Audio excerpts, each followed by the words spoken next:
Hey, what's going down, guys? Jack Reeve, Talk Norwich City here, back for another video. Hope you guys are all doing fantastically well. I thought I'd come back today for a little reflection video, I guess, a little Sunday reflection. I used to do these quite regularly, and I stopped for some reason, probably because the podcast comes out the following day, usually, so I don't want to bore you guys too much.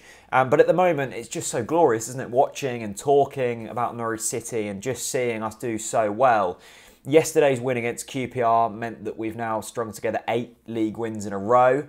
That's the best record we've ever been on in the top 2 flights of English football. I think we did once put together 8 wins in a row in League One, but of course this is a higher tier to that. And it's just so magical to be watching Norwich City at the moment. The feeling around the club, there's a culture, and I think that's a buzzword I've used a lot on Talk Norwich City this season. If you watched the podcast with John Norman last week, he used the word culture a lot, but I think there's something in that. And I've said a lot on this channel that it's not just about the football for me with Norwich. It's a thing you meet up with your mates with and you go for a beer, and it's a whole day. And sometimes I'm not even that fussed if the football isn't that good on the pitch. But when everything's going so good, you just don't want it to end. And we've got 6 games left of this season now, and I think the question that everyone's asking, especially in the Nationals and on Quest last night, are Norwich City now promoted? I think they probably are, and I don't think that's getting ahead of yourself at all if you think Norwich City are promoted. We've got 6 games left, as I said. We're 7 points clear of second place Sheffield United, and we're 8 points clear of third place Leeds United. They said on Quest last night, Colin Murray, the wonderful Colin Murray and the brilliant Ian Holloway, that it's more of a fight between the 2 Yorkshire clubs for who's going to finish second rather than which 2 are going to go up, because it's pretty much a certainty now that Norwich City are going to get promoted. If you're a neutral looking into this and not a Norwich fan with that Norfolk pessimism that we all hold slightly, you would say that Norwich City are promoted. We've got 6 games left, as I keep saying. Essentially, for us not to go up, we'd have to lose 3 of our games, which is half of our total fixtures, and either Leeds or Sheffield United win all of their remaining fixtures. I can't see that happening. I really can't. I think Sheffield United are a better team than Leeds. I'm not surprised to see Leeds lose 2 of their last 3. I've always thought they'd tail off this season. Just the nature of the beast of what's going on there, and not really having an out-and-out striker. Norwich now have Reading and Wigan as their next 2 games. I fully expect us to pick up at least 4 points in them 2 games. And I do think we'll drop points from now until the end of the season, but I also expect Leeds and Sheffield United to do the same. So for me, if you want my opinion, however valid that is, I think we're promoted. And I'm looking forward to this being clipped up when we lose our next 6 games and end up in the playoffs.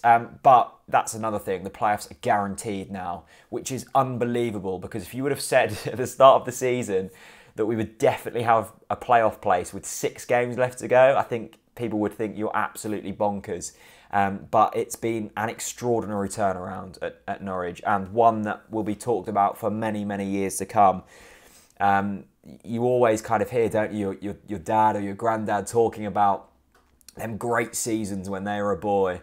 And I think this will probably be one that's looked back upon in many years to come very fondly. And your Timu Pukis and your Emi Buendias and your Onel Hernandez's and your Max Aaronses and your Jamal Lewis's of the world will be talked about fondly in Norfolk for many and many years. There's a couple of stats, thanks to Norwich City numbers for these, that I just wanted to go over because they're just so fantastic. There have been 4 players in the past 5 seasons in the Football League, that's including the Premier League, to have scored 25 league goals by April the 6th. Timu Pukki is one of them. He scored his 26th yesterday.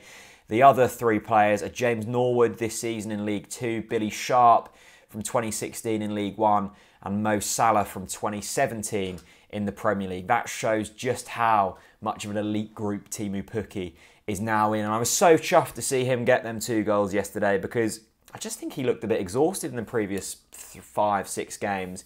I don't think he's been off the pace at all. He's just lacked that slight cutting edge that we were so used to. And he was phenomenal yesterday, absolutely phenomenal. For me, his best performance of the season, and there's been multiple of them. It's just so wonderful. I think the only real negative to come from yesterday was the Emi Buendia red card. Here's another stat for you. He's the fastest Norwich City player this century to provide more than 15 assists at the club. He's done it in 35 games.